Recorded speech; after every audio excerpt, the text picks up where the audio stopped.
दोस्तों, जब बात दलित समाज की आती है तो 5 ऐसे प्रमुख उपनाम सामने आते हैं जिन्होंने भारत की आज़ादी में अहम भूमिका निभाई।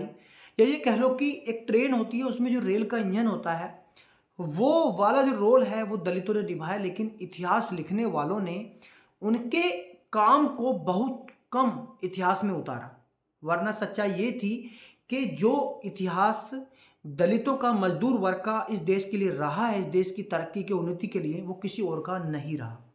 तो बात कर लेते हैं 5 ऐसे प्रमुख उपनामों की जो दलित समाज से आते हैं। पहले पर आता है अंबेडकर।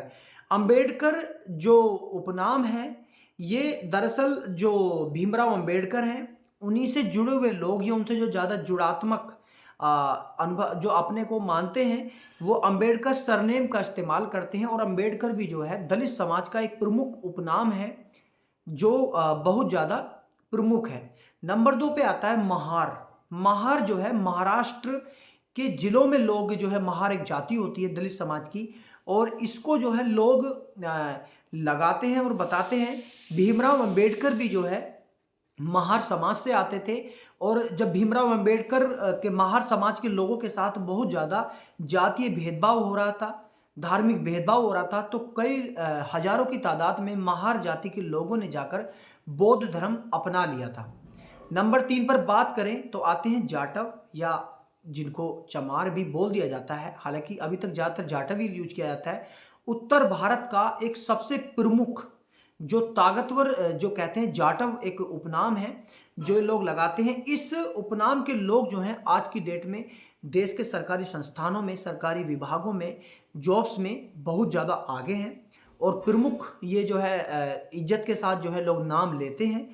और उसके बाद आते हैं पासवान। पासवान बिहार में एक जाति होती है जहाँ पर जो दलित समाज के अंदर आती है, और इससे जुड़े हुए लोग काफ़ी ज़्यादा यानी कि राजनीति में भी काफ़ी ज़्यादा हैं और अच्छी जॉब्स पर और भी बहुत अच्छे विभागों में जो है पासवान उपनाम के लोग आपको मिलेंगे।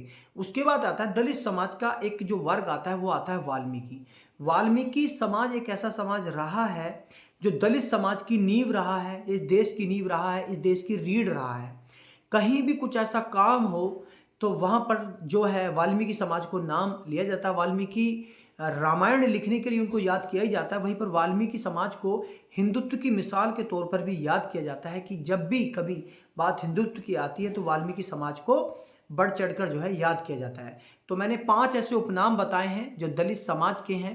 पहला मैंने बताया अंबेडकर जो उपनाम है। नंबर 2 पे मैंने बताया आपको महार। नंबर 3 पे बताया मैंने जाटव, और फिर मैंने बताया पासवान, और फिर मैंने बताया वाल्मीकि। तो दोस्तों, ये थे 5 प्रमुख उपनाम जिनसे दलित समाज जाना जाता है और भीमराव अंबेडकर को जो ये लोग बहुत ज़्यादा फॉलो करते हैं। कमेंट्स में आप बताइए आपकी क्या राय है और आप कहाँ से इस वीडियो को देख रहे हैं। धन्यवाद।